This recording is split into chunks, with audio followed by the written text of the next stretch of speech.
What's up with that vanilla face? Me and my homie Azamat just parked our slab outside. Please. We're looking for somewhere to post up our black asses for the night. So bang bang, skeet skeet, nigga. I'm gonna steal it. What? I'm gonna steal the Declaration of Independence. Boom! Shakalaka turner!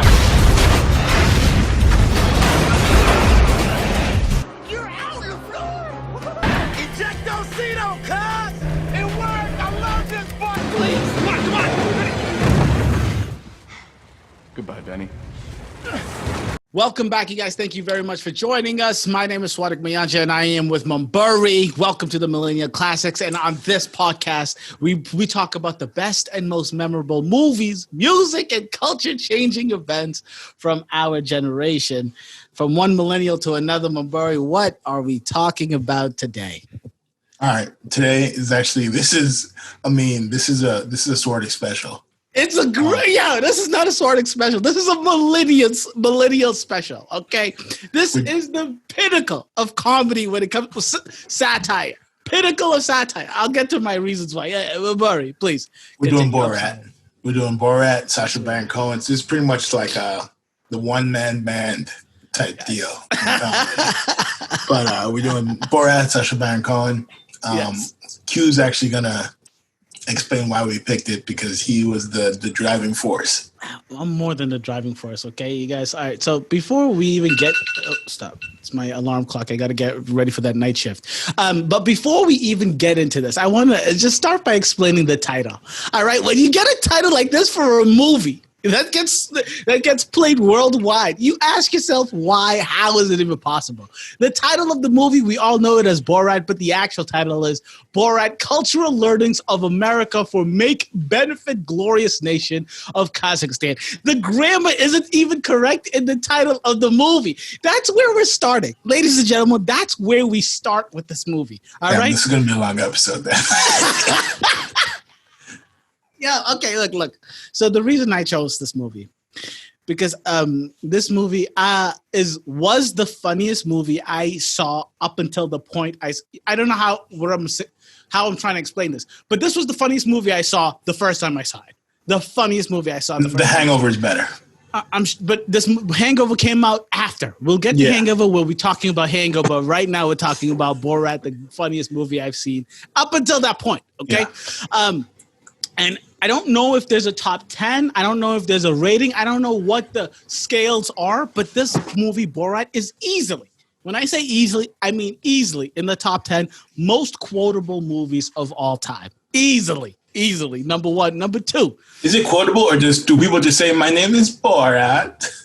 People also say wow, wee woo. People also say nice in that accent. It's quotable. I mean, we all know what people are talking about, okay? Another reason why we picking this classic is because I was young enough, and this is just a personal thing, all right? We get to pick the classic, so we get to make the big decisions. So this is a little bit about me. So I didn't know who Sacha Baron Cohen was before watching this. I never saw Ali G. I never knew about that before watching this movie. And because I didn't know about that, I really didn't know the actor. So I thought this was, for like the first 30-minute actual dude from Kazakhstan coming to America and doing the shit, and it was like basically a docuseries of him coming to learn our culture and falling in love with Pamela Anderson, right? It's amazing. And lastly, Burry, I promise I'll let you go. Yeah, when you give me the responsibility, I gave you that runway. Exactly. You let me take all the time I need here. There's a special place, right? Everyone says that comedy is about talking about things that no one notices or like the cringy stuff. There is a special place for cringe comedy, and this movie knocks it out the fucking park. Knocks it out the park. Talk about cringe comedy. Sacha Baron Cohen, BORAT is absolutely amazing at this. This is satire at its peak. This is cringe comedy at its peak. It is a millennial classic through and through. That is why it is a classic. All right, I'll just add something to the end of that because I don't even know where to start. But I will say this. Yes. So when we've talked about when we talked about the rundown and we talked about some of the millennial classics we've done, we made a point to talk about how we felt at the time about the Millennial Classic and how we feel now. And this is firmly like in that rundown zone of like, at the time, this was like the funniest thing I've ever seen. Yes. It was crazy because in 06, it was so different. There was no like it wasn't like people were sharing shit all the time and YouTube and like you could see what was going on in other countries and stuff. So it literally was like the joke was way better. You could keep it a secret longer. Like now, if he did this, like he did that new show like What Is America or Who Is America? Yes, and it's like elite. Yeah, you know, exactly, because that's what happens now. But this, like, no one had any clue. People were dead serious. Like, I didn't know which parts were scripted, which weren't. Exactly. So you give it bonus points for that. But like now, when you go back, what hurts it a little bit is there's been so many like Jackass, prank shows, prank skits on like Instagram and all this stuff. YouTube which kind of specifically, it's YouTube, all day, every day. So it kind of, when you watch some of it, I mean, it's kind of like going back in time and seeing the original kind of ruins it because you've been watching all the like the descendants of it. But yeah. And I know what you mean, because this movie really does feel like it feels like a documentary, but at the same time, it feels like sketch comedy where it's like one scene and then it's jumped to the next. There's no like flow between the scenes. Yeah. It's like he's going to go talk to the feminists. Okay, that's done. He's going to go learn how to drive. So it's honestly like you feel like this could have been a YouTube. If this was made now, we'll talk about this later, but it could have been like a YouTube show. Or it could have just been like Ali G or Who Is America type situation. It could very much be that. But this movie, I mean, can I ask you this before we get into the details? How much did you laugh rewatching it? Because specific scenes. There's some scenes where I was like in the antique room when he just falling around. I was like, what is this? I know. What is this? But there's some scenes I'll tell when you go to best scenes. Like there's one scene that just like knocked me out of the park because it was so how funny it was. Yes. But a lot of things like you've seen before, or like I watched Nathan For You on Comedy Central and it has like a lot of the same type jokes of putting people in like awkward positions. Oh yeah, that's that show, My Practical Jokers. Yeah. It's literally this, but this has a different spin to it. The fact that it's a fucking, it's like a foreigner comedy. Honestly, the main takeaway from this is like people give people from other countries a lot of leeway to say so much shit, and also people will just laugh along with anything. Listen, it's not just saying something, okay? We'll get to the best scenes later. Let's wait. I'm so excited. All right, let's do. Bury. Well, okay. So what was happening during this time? All right, let me just remind you. Time machine. Jump into the time machine with me, and let's talk about what was happening during this time when Borat came out. A couple of things, highs and lows. Number one, Pluto was downgraded from being a. That's when we lost our. So now that's it got upgraded again, right? I think it actually did get upgraded, but you're going to have to ask Neil deGrasse Tyson. You find him on Twitter, okay? I don't know. I love the fact that this is a thing that happened in 2006 when this movie came out, but the Iraq dictator, Saddam Hussein, was executed 2006 when this movie came out. Italy wins the World Cup in 2006. That was wild. That is wild. That is fucking wild. Google purchases YouTube for $1.65 billion, which everyone thought was wild until 5 years later, Facebook bought Instagram for like $4 billion, some crazy shit. And the big movies that were out that year, this was what Borat was competing with. Casino Royale and Happy Feet were the two biggest movies from around that time. Everything else was kind of shit. Casino Royale might be the best Bond movie? Yes. And it's the Agreed. movie. It's out of 06. Out of 06, I've probably seen Casino Royale like 4 times more than I've seen Borat. Oh, for facts. But Burry, you have to understand, comedies are harder to rewatch. No, some comedies are good. No, action movies are the easiest things to rewatch. You can rewatch The Hangover. You can rewatch Step Brothers. There's a lot of comedies. Anchorman. You can rewatch a lot of Tropic Thunder. I've probably seen the most of comedies. Yeah, we need to talk about Tropic Thunder. I think that would be a super interesting millennial classic because I have like Anyways, yes, no. But I still, for those This listening, movie just watching, isn't very rewatchable. Stop it! Don't No, say it's a things good like movie. that. It's just not very rewatchable. We just have to get that out of the way. You can. I think that's fair. I think that's fair. That's a fair thing to say, right? It's a Millennial Classics. Okay. Anyways, okay, Burry. Yeah. Talk to me. What was happening during the making of this movie? How was it made? Why was it made? It was directed by Larry Charles, but actually, I didn't know this, but the original director was Todd Phillips, who directed Joker. He directed Hangover. He actually left halfway through filming it. He left during the rodeo scene. Right after that, parting of ways. Okay, that rodeo scene was a little wild. That was wild. Did they give a reason why? They said creative differences. Yeah, which means he was just like, yeah, this shit's too wild.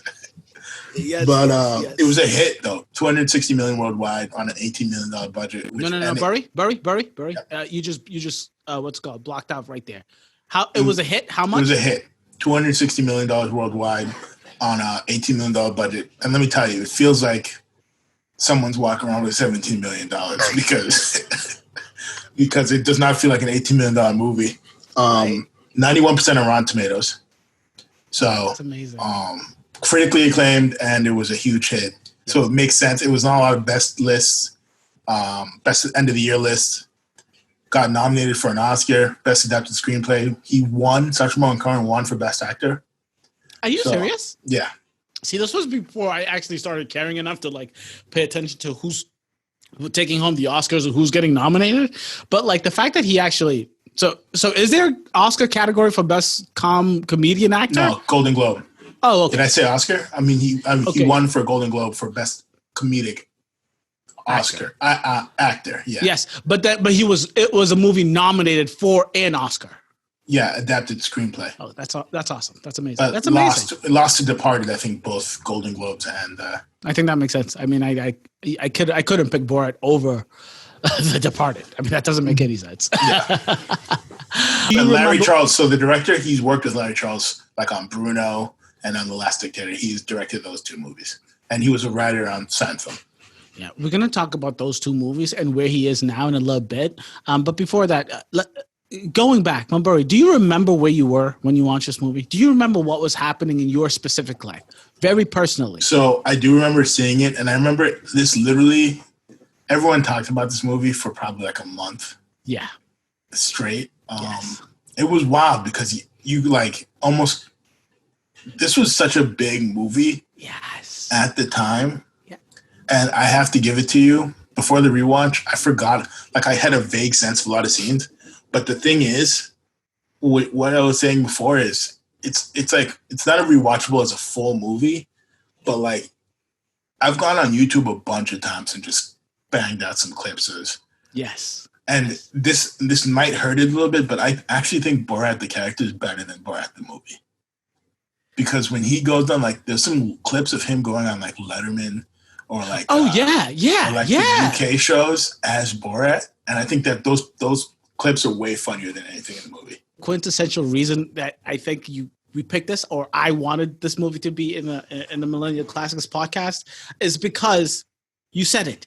It was such a big deal at the time. Yeah. I mean, that's all it needs to be a Millennial Classic, and that's why we're talking about it. Number one. Number two, you're right. Yes, if you watch that Ali G show, right? And I found the Ali G show after watching this movie, and in the Ali G show, he does the different characters, or if you even just go on YouTube and watch all of Sacha Baron Cohen's skits and stuff, he does all of this crazy things. Yes, he goes on all of those Letterman shows and Jimmy Kimmel and whatever, but he also had these full-on length. He goes on. No, I'm talking about promo for this movie when he. Even better. The surrounding goodness that this movie came with. Goddamn it. Yes, but to tell you guys where I watched this movie and where I was with my cousin. His name is Samir, and it's we were super close back in the day.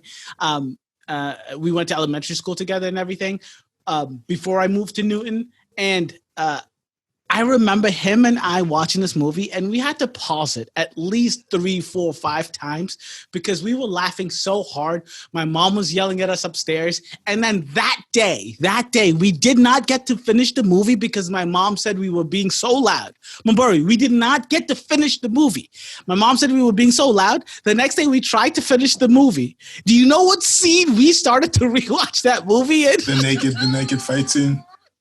No, we started to rewatch a scene at the movie when they were what's it called? When they were at the Jewish people's house. When they yell that they've shapeshifted into cockroaches. Yo, my dad said, "Take this movie off and get it out of the house." He said, "Take the movie off and get it out of the house." This was back in the Blockbuster days, so we were hurt. Like, we were saying, please let us finish. Please let us finish. I remember it so clearly. It was like the most heartbreaking thing ever. I didn't actually get to finish the movie till like a week later, right? So I definitely remember where I was the first time I watched this movie, and I loved every fucking second of it. I remember hating my parents. I hated my parents for not letting me finish this movie. Like, it like that. Maybe that's because there's so much emotion that sticks with me when it comes to this movie. Maybe that's why I like it so much. But let's get into the movie. All right, let's get into the details. Mamburi, you go first. Your favorite scene. Do you want me to go down the options that I listed? Let's I'll do mine, you do yours, and then I'll tell you mine. Yes. All right, so I have the Hummer dealership, and then it cuts right into Born to Be Wild, and they're crossing like America, and the map goes on Indiana Jones style. Mm-hmm. That was, I think that's like those 5 minutes are the best part of the movie, but it's not my favorite scene. But I think like the whole cross country adventure, like that's the best part of the movie. We don't have any cars for $650 that you can buy. I might be able to sell you a wholesale car, a car with a lot of miles for $700 with no warranty. Okay. Come on.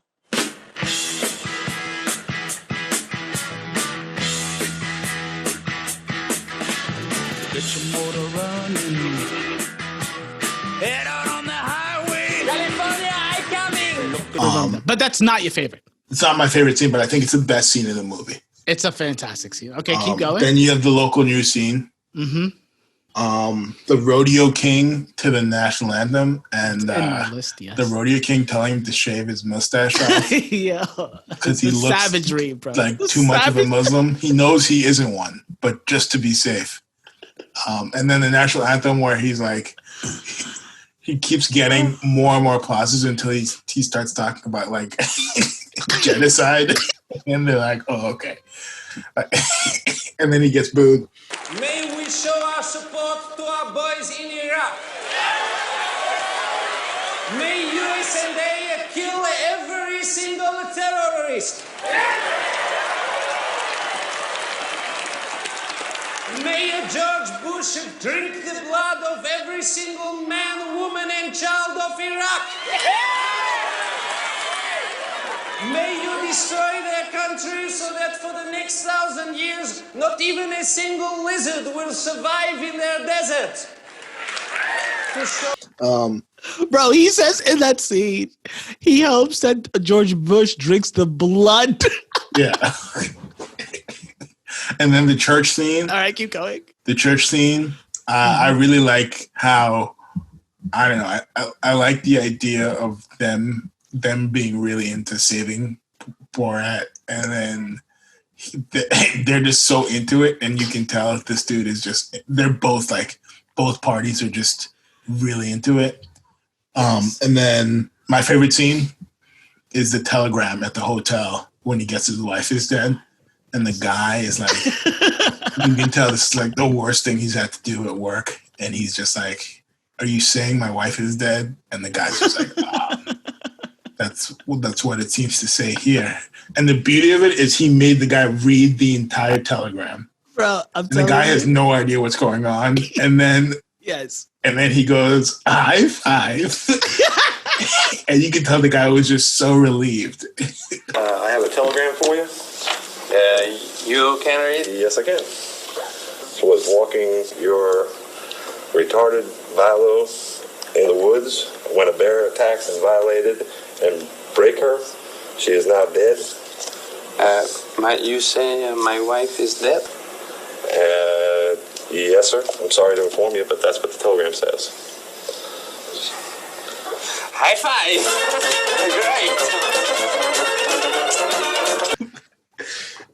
Great! Yes. So you, in the beginning, when you said sometimes you didn't know what scenes were scripted and what weren't, watching this movie, that wasn't scripted. Because what the fuck do you do if you're a bellboy at a hotel and someone asks you to read a telegram? Bro, it's 2020.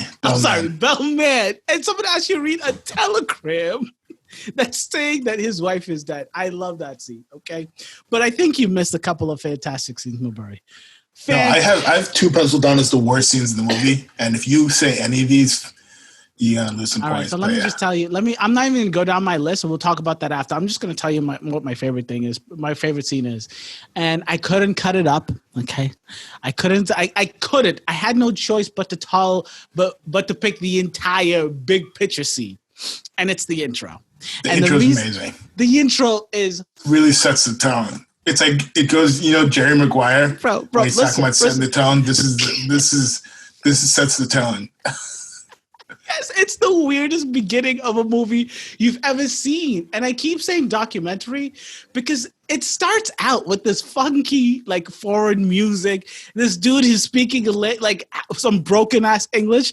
But it's so believable. And I say it's so believable because I don't even know how many of the extras are actual people from Kazakhstan or if they're all straight up just extras, like, acting from California.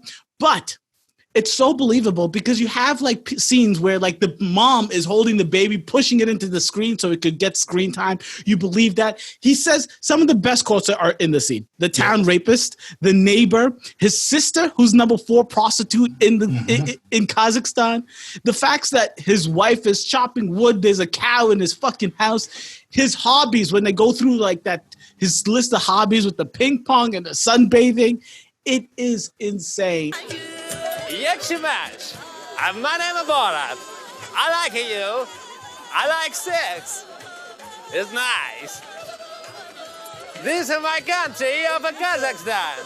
It locates between Tajikistan, Kyrgyzstan, and assholes Uzbekistan.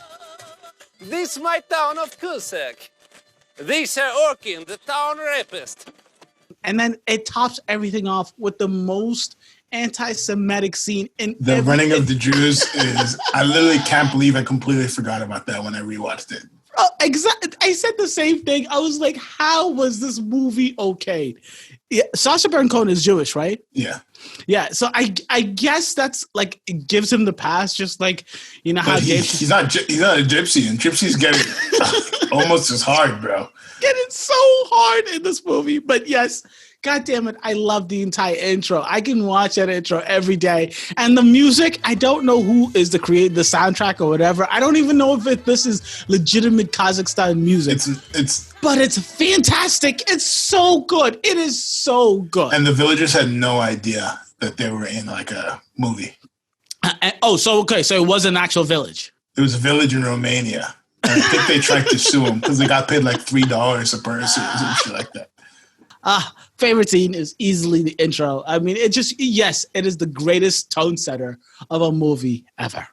So what were the worst scenes?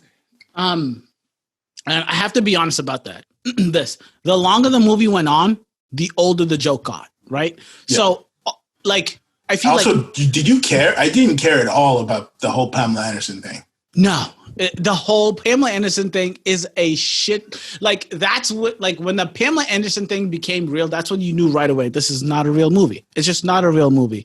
I mean, like, it's not, like, as a kid watching this, that's when I started to pick up, obviously, this is bullshit, right? But, yeah, the entire Pamela Anderson, I don't even know if I feel like that's the main plot, side plot, whatever the fuck it is. I did not care for 1 second the entire time. It helped move the movie along. It gave the movie a reason for him to travel across country. Yes, that's pretty much it. Because it's not like there was like character development or anything. But I like the worst scenes for me were the naked fight in the hotel. It's just goes on for like a minute, 2 minutes too long. Yeah. I mean, I would watch a cut of this without the naked fight, to be honest, because it's so unsettling. It's so wild. I can't even believe that like it airs. I skipped it actually. Right, I'm telling you. Right, he gets right in that crack. I was like, nah, I can't do this. Okay. And then the frat boys. No, you didn't. You did not like the frat boys. I thought it was funny. I just think it talk about something that not only didn't age well, but the lack of awareness is wild. Bro, the dude really legitimately says in the movie, I don't give him respect. There was one dude that was like, I was like, this dude is really going for it. Like, the only thing I could think of is they thought that this was like a foreign production. So they were like, there's no way this is coming to America. Right. But like, they were just wild. And then these guys were just like popping in porn for everyone to watch in the RV. I was like, all right, these boys. They were on another level, and so much so, like the entire time watching it, because all the frat boys in that scene were like drinking and they were fucked up by the end. I was like, who is driving this? And I pray to God that they're not drinking. That's how bad that frat RV was. Where were they going? And guarantee you they weren't invited. But number two, you change your name after this, right? Oh, 100%. If after this, I think you change your name. I think you leave the country for 2-3 years. And then you come back with a haircut and some new facial hair or some shit, because this is wild. And we will get to it later when we get to the cast members, but you sent me a link to like, where are they now?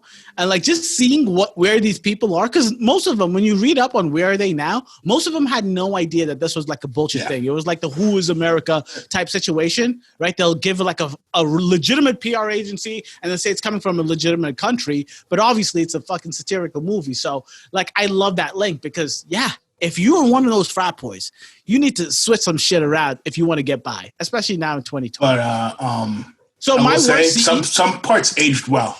Go ahead. Wait, before you get to the aging well, I want to say my worst scene, the whole Pamela Anderson like trying to put her in the bag. That just I hated it. I hated the entire like the book signing scene, and then him trying to put her in the bag. And I should have looked this up. Right, because I hated the scene so much, but I didn't, and I want to ask you: she was in on the movie. She had to be. Yeah, she was in on the joke. Okay, thank God. And Kid Rock divorced her because of the movie, apparently, which I think is a win for definitely for Pamela Anderson. I don't know if it's a win for Kid Rock. It's definitely not a win for Kid Rock. Kid who? No, there's no way. Aged well. Burry, talk to me. First off, the driver. the driver, I mean, dude was just cool as hell. Yes, he was. Yes, he was. The black guys were cool as hell. The women's group, so much restraint. Even when he goes, "Why is this man still talking to me?" I was like, "Wow, this dude." Bro, he gave zero shits when he said, "Give me a smile, pussycat." Give me a smile, baby. Why angry face? Well, what you're saying is very demeaning. Do you know the word demeaning? No. We are saying to you I could not concentrate on what this old man was saying. But they stay cool, calm, collected. So they're like, it also showed like how chill people were. Even the antique owners, how chill people are. No, Mumbury. And I think, look, listen. If there were hidden cameras of these same scenes, I think it would be vastly different. No, the train was hidden cameras, and people were like telling them to fuck off. Oh, see, exactly. That's perfect. That is what I mean, right? When there's hidden cameras, the leeway you give to foreigners, the leeway you give to this kind of bullshit is very short. You don't fuck around. That's a good point. You don't fuck around. But those scenes in the antique shop and what the women's group, you knew 100%. You knew 1,000%. Also, that beginning train scene and the hidden cameras in New York, that was part of the thing that I was talking about before that you just see on Instagram and shit. Of people just like doing wild pranks and stuff. The shitting in the fucking grass, though. Yeah, on Trump Tower. That aged very well. Yes, it did. Do you have any? So we talked a little bit about the quotes, but do you have any specific quotes that I didn't mention? Honestly, my favorite quote was "My wife is dead. A high five." And then, dude, Uzbekistan, bro, taking a lot of L's in this movie. Huge L's in this movie. Okay, I actually got a question for you. I need you to point out where Kazakhstan is on this map. Oh my God! Don't do this to me. And then where Uzbekistan is. Is Kazakhstan? Because I know Saudi Arabia is 10. Is Kazakhstan? Good job there. I know some other country is another number. Wait, what number is Kazakhstan? No, wait, hold it up again. Oh, perfect. I think it's 18, right? Kazakhstan's 18. No. Kazakhstan has to be 19 and Uzbekistan 18. Am I right? You're a bum, dude. You should have paid attention. Kazakhstan is 20. Wait, no, put it up and tell me. Kazakhstan is 20 and Uzbekistan is 19. Oh, wow. Oh, holy shit. Okay. You couldn't even, Borat would be ashamed of you. He really can't point out Kazakhstan in the map. But I love that they had the map in there. But yeah. Do you know how many times they were arrested while they were making this movie? Oh, that's a great fucking Ballpark. question. Ballpark, I would have to say, if I'm going over under, it would have to be over 10. Over 10, under 15. 92 times they were arrested. 92 times. That's so wild. That part was just like, dude, these guys are insane. They really went for it. Really went for it. 92 times is so believable because some of the shit that they're doing is unheard of. The bear. I mean, you get pulled over just for having a bear in your truck. Of course, they easily got. Oh yeah, because every time they had the scenes about them in the ice cream truck, every time they were doing some wild ass shit, and they were doing this thing in New York and in Washington D.C. One of the scenes, they literally were driving into a one-way street on a red light, and I'm like, if they're not getting arrested, I don't understand how. Apparently, the FBI had a task force or a team set up because people kept on giving them reports of a Muslim man driving across the country in an ice cream truck. With a fucking bear. Before we go to the cast, I want to just mention a couple of scenes, a couple of quotes here. Mumbari, I have to ask you. Give it to me. I don't know because they said it in whatever language people from Kazakhstan speak. No, but he speaks Hebrew the entire movie in an Eastern European accent. Okay, well, wonderful. That's nice. Mumbari, first of all, thank you. Very, very thorough. Research for this movie. I really appreciate it. But do you think someone had to?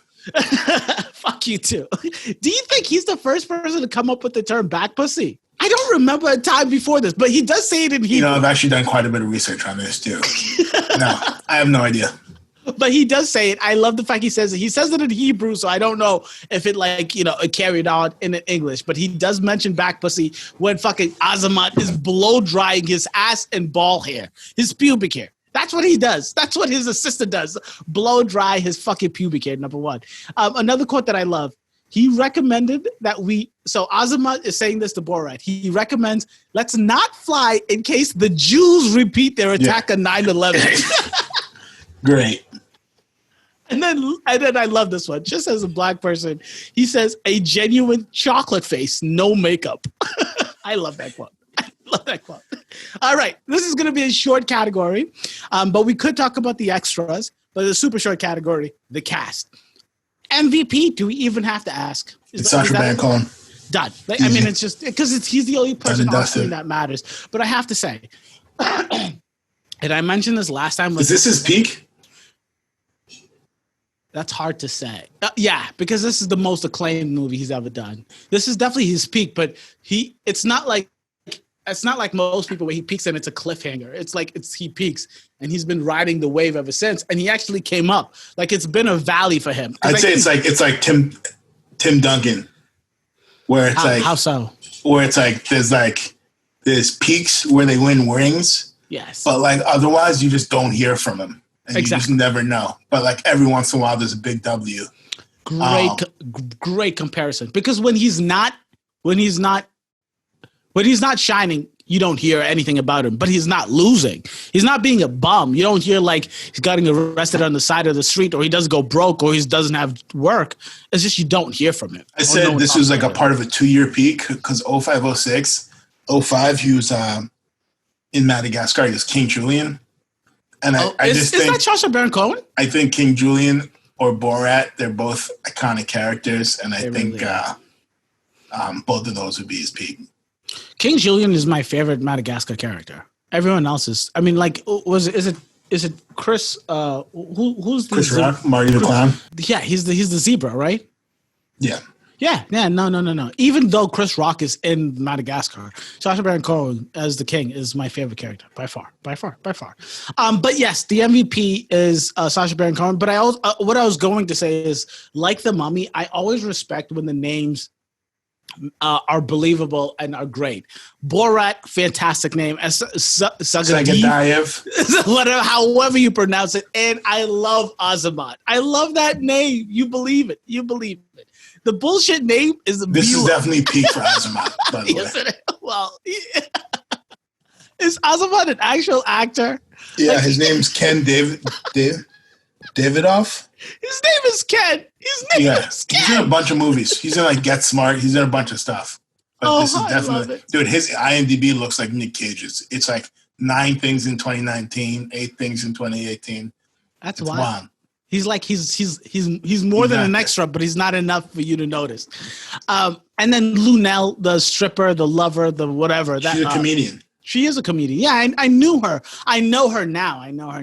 So have you actually watched the full movie before this time? Have you actually sat down and rewatched it? No. See, that's the thing. I'm the same way.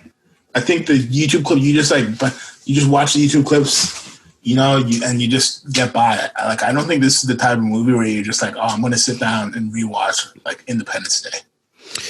Yeah, but okay. No, you're right. It's just, but for me, like the thing is, for me, like even I hold comedies at such a high bar because the whole thing about comedy is if you know the punchline, the joke is not funny, right? And yes, some things are funny, but I'm saying in my category of movies that I rewatch often, right, that I love to just have in the background, comedies is the smallest category, right? It's the smallest category when it comes to comedies. Everything else I can watch fucking The Notebook or the Independence Day. Like, how many times have you watched The Notebook?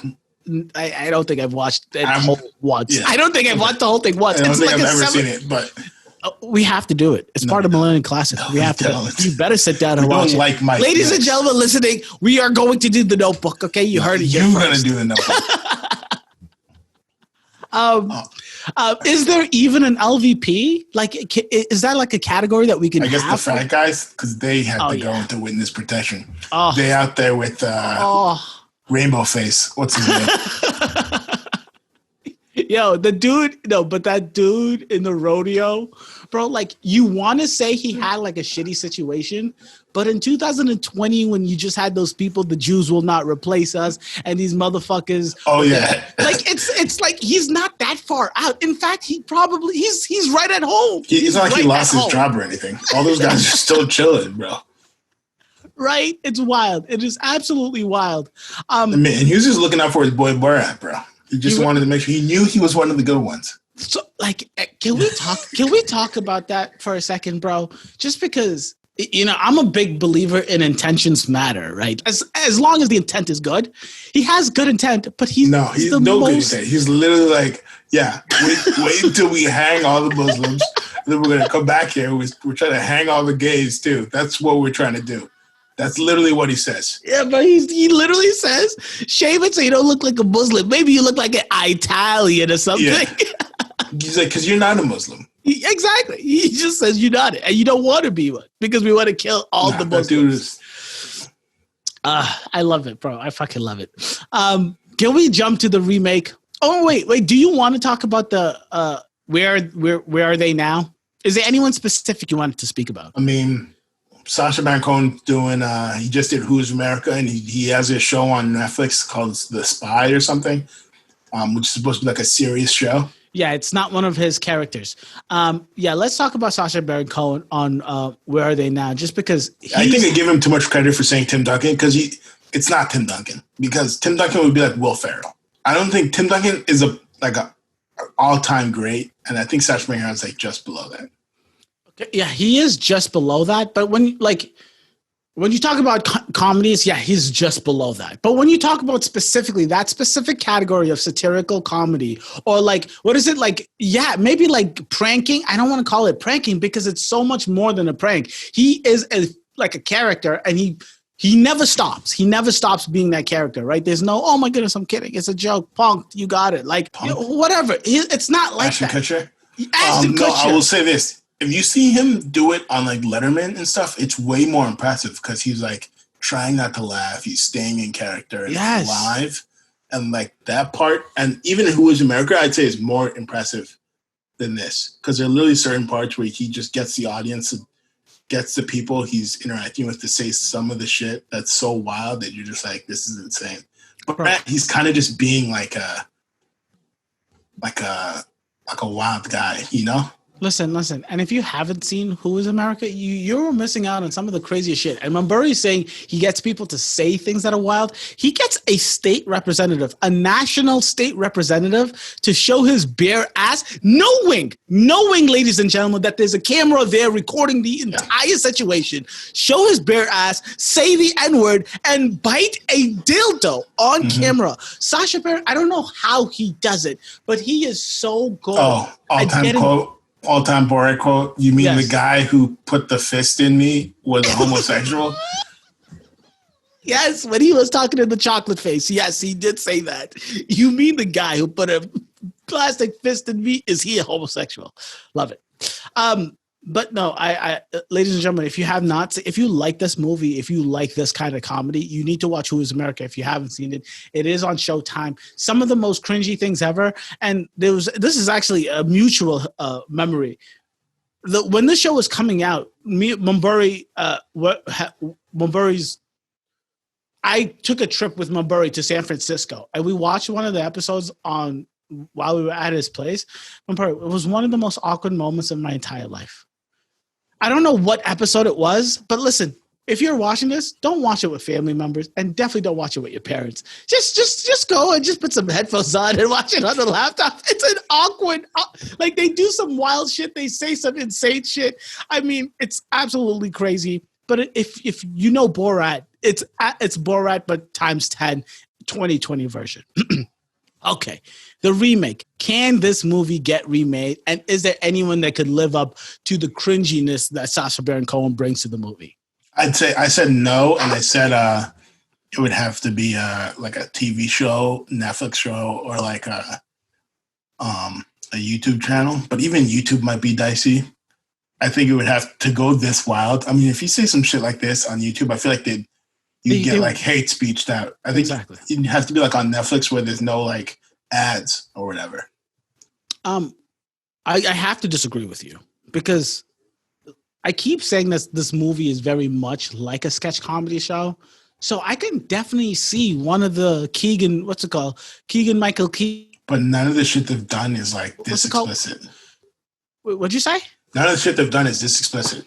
I know none of it is this explicit, but I'm saying if this movie were to be remade today, I feel like one of them could pull it off really well. I wanted to say Dave Chappelle because Dave Chappelle has some fantastic characters in the Dave Chappelle show, right? I feel like Dave Chappelle has the balls to do this kind of crazy shit, but I feel like he's too far in his career that he doesn't want to deal with this bullshit. He walked away from the Chappelle show, but the Keegan brothers. So you think it's Keegan brothers? Wait, what just are say they names? Jordan Peele and Keegan Michael Key. Yes, Jordan Peele and Keegan Michael Key. I'm sorry, but I think one of probably Keegan because Jordan right now is doing the directing thing. And he's making better movies. He's making better movies, but like Keegan Michael Key. Borat's better than Us. Oh yeah. Get Out is a different category. Get Out is like a fantastic movie. Us, I was like, but Keegan Michael Key, I feel like you just need to sauce him up a little bit, right? And I feel like he could do the 2020 version. I don't think it would be as good. I definitely don't because... And it wouldn't be as big of a hit. And he's so famous already that so many people would be like, They would That's know the him. thing. You'd have to be. You have to be someone that's not famous. Oh, has who's the enough dude on SNL that does the voices? The guy on SNL that does the voices. The black dude who does all of the. He's like Jay Farrow. Yes, Jay Farrow. He would, especially with the voices, because that's a big part of it. The fact that you believe his broken English, I think, is a big part of it. As you just, I don't think it can be anyone that's famous in America at all. I think the fact that he was British really helps. Not a lot of people know what he looks like. You're right. And then, so it has to be someone who's British, comedian, probably British or French or something like that. Something that where it's like. Hey, look, can I say this though, Barry? Yeah. Do you think Keegan-Michael Key is now more famous than Sacha Baron Cohen was before he started making Who Is America? Because let's look at Sacha Baron Cohen has the same thing, like kind of like Daniel Day-Lewis, where you don't really know what he looks like because he does so many characters with beards and makeup and like facial stuff where you're like Daniel Day-Lewis could bump into you in the street and you'd be like, I don't know who the fuck I just bumped into. And same with Sacha Baron Cohen, kind of. And it's because like the Dictator, his biggest movies would be like The Dictator, Borat, and Bruno and Madagascar. And then one is animated. Dictator, he has a full-on beard. And so Borat, it's Borat and Bruno. And you're literally like, maybe, yeah. So that's the thing. So I think Keegan-Michael Key, that's actually a close one. I think he's more famous. I think Key and Peele's huge on YouTube. It is. And there's a lot more people but it's the nature of our culture. But you hear what I'm saying though, right? But you think, how about a Jay Farrow though? Jay Farrow, right? No. Exactly. He doesn't compare to where Sacha Baron Cohen was before Who's America. He could get it done all in 2006. Listen, with the makeup, Jay Farrow would be a great 2020 remake of this movie if he had the chutzpah to do it. If he had the chutzpah. If he had reporting you to Borat. But yes, what's it called? So I don't even know if I can. Do you think? Last question before we close this out. Is it appropriate for today? If it were to get remade, do you think it would get the green light? I mean, Who Is America? You can make fun of anybody. As long as you're doing it in the right way and everyone's in it a joke. Yes. Or even not. As long as you don't give a shit, pretty much is the name of the game. You can make fun of anybody. So you're all set, right? There's one more thing I wanted to mention before we close this out, okay? It's because I'm like there are very, very, very, very few actors and actresses that I like enough to watch everything they make, right? And a big part of it is because I don't like to. I feel like it's very important to separate the art from the artist, right? So then when you find out, is this leading into an R. Kelly defense? No, it's not. But it is leading into a Kanye West defense because when Kanye West came up with the whole MAGA thing, he's one of the very few artists that I actually wanted to like as a person. But when you think about it for about 2 seconds, you're like, I don't know these fucking people from a brick from the wall. I like what they make. I like the entertainment that they show us, but I don't know these human beings. So why do I care? Right. But Sacha Baron Cohen after Borat, I like the rabbit hole, just went and watched everything he did. I literally have seen every Ali G show. Did you see his Harvard commencement speech? Of course I've seen his Harvard. It's the fucking greatest thing ever. I love Sacha Baron Cohen, right? And then when I did find out about his extracurriculars, the fact that he went to, he went to Oxford, he wrote his thesis on the Civil Rights Union movement, right? Like he's very active in that culture. He's currently now. You said, that doesn't matter, right? That's the thing. It doesn't matter and it shouldn't matter. And that's why you're supposed to separate the two. But my whole thing is personally, I really, really like Sacha Baron Cohen because yes, I love his art, but also as an artist, as a human being, I really like what he does and how he does the thing the things that he do. So I don't know. So this is like a very, very, very, very. What did Kanye have to do with it? Kanye West is the exact opposite. I love his art. everything he says outside of when he makes an album really just grinds. Like, it's just like, why the fuck are you doing? I think he's hilarious. Of course he is, but you're laughing at him. You're never laughing with him. That's the point about Kanye. And yes, you're laughing at Sacha Baron Cohen. I know, but I feel like people just put that on celebrities. Like Kodak Black, I like his music. I wouldn't listen to anything he says. I don't even want to meet him, to be honest. I don't even want to. But like, what I'm saying is, I think that's a healthy thought process that everyone should have with all of the artists and entertainers. But the very few that you personally get attached to, and then you find out some fucked up shit about them, it hurts you when it shouldn't hurt you. But I literally just rewatched Kevin Spacey in Kaiser Soze, and I was like, damn, Kevin Spacey is a great actor. All you have to do is watch. Person. Of course. All you have to do is watch season 1 of House of Cards, and you're like, he might be the greatest actor that ever lived, right? Season 1 of House of Cards, he might be the greatest actor that's ever. This is too 90s to be a millennial classic, but The Negotiator with Sam Jackson and Kevin Spacey. Have you seen that movie? So yes, I know of the movie. I would have to see a few scenes for me to remember, but I know exactly what you're talking about. Oh my God, so 90s. I don't know. I can't remember any of the details though. Two great actors. It's amazing. The Negotiator. I have my homework for tonight.